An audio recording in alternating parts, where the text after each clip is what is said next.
And I should be the weakest link in my chain that I have, and that'll make me be stronger, it'll make me run faster. I mean, like an analogy I've always used is, all right, if you run the 100-yard dash with people that can't run as fast as you, yeah, you'll win.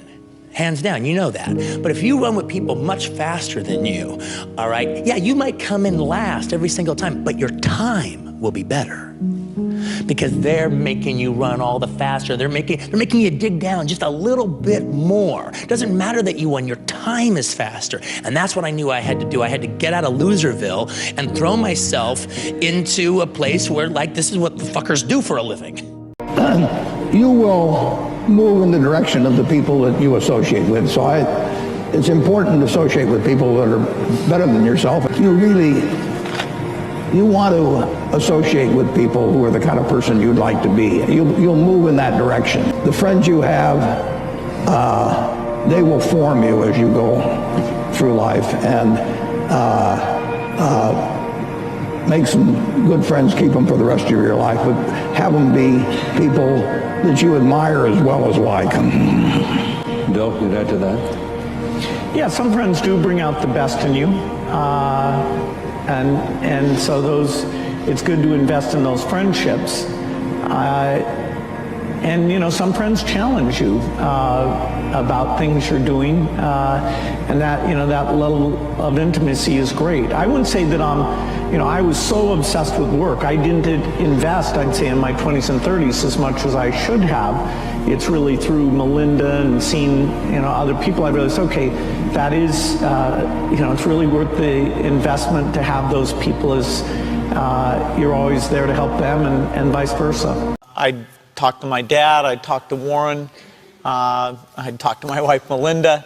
So I have enough people that know me and actually know where my judgment isn't its strongest, where I might get overexcited about something, or, you know, forget to think about something. And so they're good at correcting, particularly Melinda, good at correcting whatever those blind spots are. And I think it's good to encourage your friends and advisors to really give them that license. You know, I can go to a party and forget to say hello to various people or something. That's a very minor example of my blind spots. Not to the hostess. Well, Melinda would help me do that. Yeah, she would, so, yeah. So, you know, a small number of people that you can turn to on certain key things is a great asset.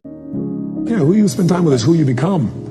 Because whoever you spend time with affects your beliefs and your values, and your need for their love, their attention, their significance will affect. If I'm going to play tennis and I play someone worse than I am on a regular basis, I am not going to get better. Right. So you play Agassi. Yeah, you do that. Even if you play terrible, your skill sets are going to grow significantly because of your desire to connect and to play at that level.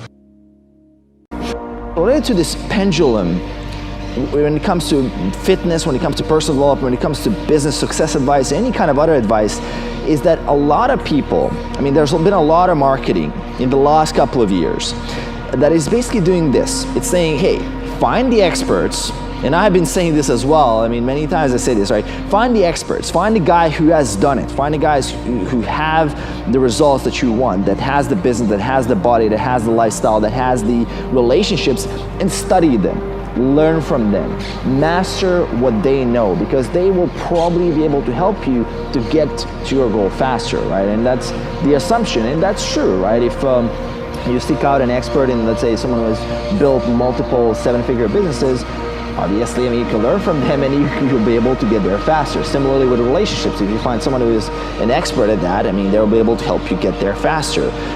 To whatever person you want to meet, or to master social skills, or to get better at that, obviously they will know, right? And it's really good that we live in an age where there is that information out there, there is that abundance, and there is that ability for you to kind of use that as a shortcut to get your results faster. But now what's happened is that there's this pendulum that has swung in that direction, where people will spend literally all of their time studying other people.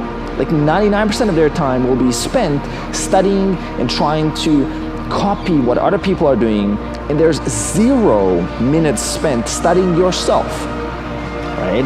And studying yourself is where you actually see whether something is working for you or not. And it's almost like people are blinded And there's obviously a finite amount of time. And if you're not studying yourself, you're not looking at what works for you, how are you gonna figure that out? How are you gonna get results? And I mean, success is not random, you know, it's not like it'll randomly happen because you read this book. It's not gonna randomly happen because you met this guy or you networked with this guy or you copied this guy's workout or you bought a program. I mean, it's not randomly gonna happen. But what is going to happen is that you're going to take action based on the ideas, based on the principles or the methods that you potentially received from some of those programs, from some of those people that are really successful, and you apply some of that stuff and you see what stuff works for you and you discard the stuff that doesn't work for you. That's basically how it works.